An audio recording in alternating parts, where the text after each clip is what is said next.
হিমন্ত বিশ্ব শৰ্মাৰ তত্ত্বাৱধানত থকা গৃহ বিভাগটো সম্পূৰ্ণৰূপে সকলো ক্ষেত্ৰত বিফল হৈছে। যে সুপ্ৰিম কোৰ্টে আজি আপোনাৰ writ petition civil number 754 of 2016 এই জাজমেণ্টটো মই আপোনালোকক দি দিম। এই জাজমেণ্টটো দিছে, এই জাজমেণ্টটো অতি গুৰুত্বপূৰ্ণ আৰু এই জাজমেণ্টৰ পিছত প্ৰত্যেকখন ৰাজ্যই এইখন পালন কৰিব লাগিব। 45 পেজৰ আপোনাৰ যিটো জাজমেণ্ট, যিকোনো ধৰণৰ দলবদ্ধ হত্যা, গণ উন্মাদনাত, লিঞ্চিং আৰু মব লিঞ্চিঙৰ ভাইলেন্সৰ প্ৰত্যক্ষ বা পৰোক্ষভাৱে অংশগ্ৰহণ কৰা অথবা জড়িত ব্যক্তিসকলক কঠোৰ পৰিণামৰ সন্মুখীন হ'ব। এইটো আমাৰ তাৰ প্ৰধান সচিব গৃহ আৰু ৰাজনৈতিক বিভাগ অসম চৰকাৰ। এইটো যে জনসংযোগৰ পৰা প্ৰকাশ কৰিছে /D/557618। এইটো সুপ্ৰিম কোৰ্টৰ নিৰ্দেশৰ পিছত প্ৰত্যেকখন ৰাজ্যই এই ব্যৱস্থা ল'বৰ কাৰণে বাধ্য হৈছে আৰু গুৱাহাটী যোগেদি সকলো ৰাইজক জনাইছে, সকলো পুলিচ বিষয়াক জনাইছে। আৰু তাৰপিছতো আজি অসম চৰকাৰৰ গৃহ বিভাগ সম্পূৰ্ণৰূপে ব্যৰ্থ হৈছে এই ক্ষেত্ৰত।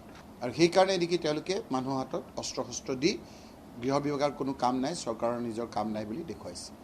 গতিকে আমি কৈছোঁ, যদি কোনো এনে দুখীয়া নিচলা লোকসকলে এনেদৰে অত্যাচাৰিত হয়, এনেদৰে তেওঁলোকে কোনো লোকৰ দ্বাৰা, উন্মাদনত থকা লোকসকলৰ দ্বাৰা অত্যাচাৰিত হয় আৰু আমাৰ সুপ্ৰিম কোৰ্টৰ নিৰ্দেশ থকাৰ পিছতো আপোনালোকে যদি তেনেকৈ যদি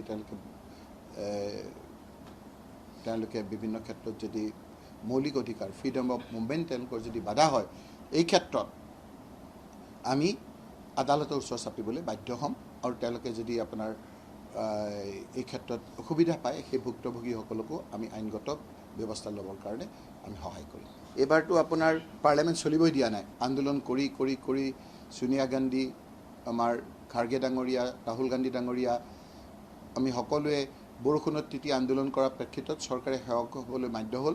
সিন্দুৰৰ ওপৰত আমাক আলোচনা কৰিব দিলে। সেয়া তাৰপিছতে আপোনালোকক কৈ আছোঁ যে এতিয়া গোটেই ভাৰতবৰ্ষতে অন্যতম এটি জ্বলন্ত সমস্যা হ'ল SIRটো আমি বিচাৰিছোঁ যে আলোচনা কৰক। কোনো ক্ষেত্ৰতে তেওঁলোকে আলোচনা নকৰে। আপোনালোকৰ যদি একো নাই, তাত যদি কোনো 2 নম্বৰী আপোনালোকে ভোট কাটিব বিচৰা, 2 নম্বৰী কৰিব বিচৰা নাই, যদি আপোনাৰ জেনুইন মানুহৰ নাম কাটিব আপোনালোকে বিচৰা নাই, তেতিয়াহ'লে এইটোত আলোচনা কৰাত কি বাধাটো আছে? গোটেই এটা জ্বলন্ত সমস্যাবিলাক পাৰ্লিয়ামেণ্টখন কিয় হয়? জ্বলন্ত সমস্যাবিলাক আলোচনা কৰিবৰ কাৰণে। সেইকাৰণে আমি বিভিন্ন ব্যৱস্থাৰে মই এই আপোনাৰ জ্বলন্ত সমস্যাবিলাক উঠাবলৈ যত্ন কৰিছোঁ।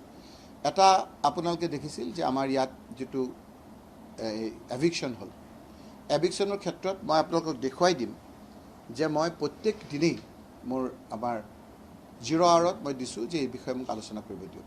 চৰকাৰৰ বিষয়ে কিবা এটা আলোচনা হ'লেই আজি আমি সুবিধাটো নাপাওঁ ক'বৰ বিৰুদ্ধে।